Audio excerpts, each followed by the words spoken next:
at eTravel Europe with Bruno Estevao of Top Portugal. Welcome.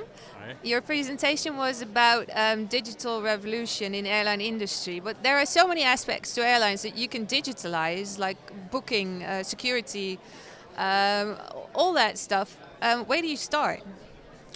To digitalize certain services as a process, right? You're talking about services, it can be payment, security, it can be booking, check-in.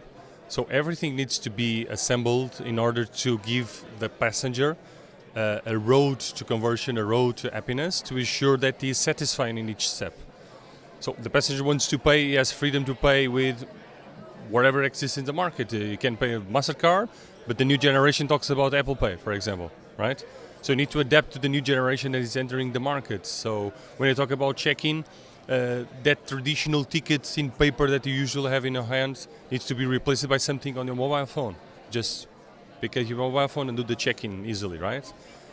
So services and the digitalize is all about innovating constantly and look at the road of customer in terms of conversion as a whole, because everything has to be digitalized and to reduce costs, of course, and gain competitivity and make customer more happier. So this basically is the logical around the digitalization of the services, right?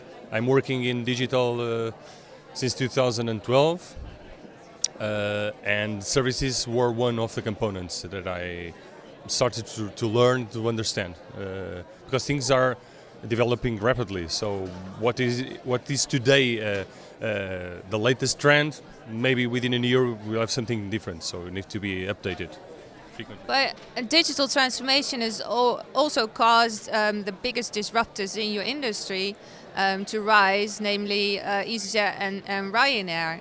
Obviously, you say digital transformation is not done yet. Is the airline industry ready for a new disruption of that scale? For example, in virtual reality, maybe?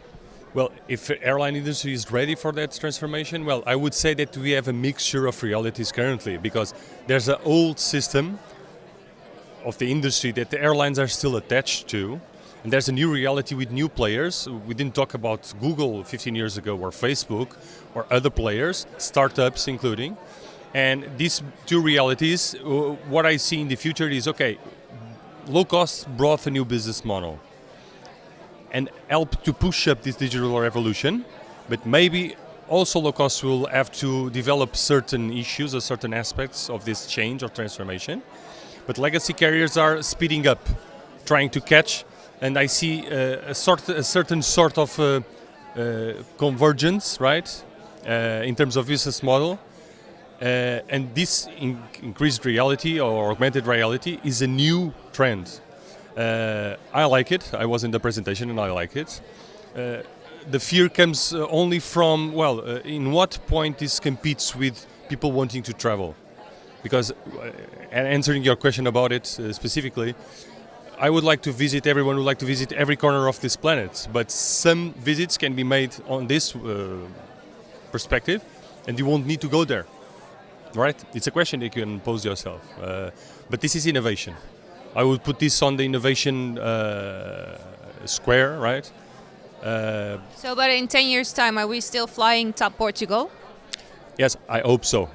Yeah, but this will mean that we were able to embrace this transformation. We were able to adapt to the new times, and we were able to, since the 40s, that when the company was founded, to survive through all periods of history. I think it's the greatest achievement that a company can have. Because big giants failed, like Kodak, like Nokia. TAP wants to write a different history, I'm sure of that. Thank you.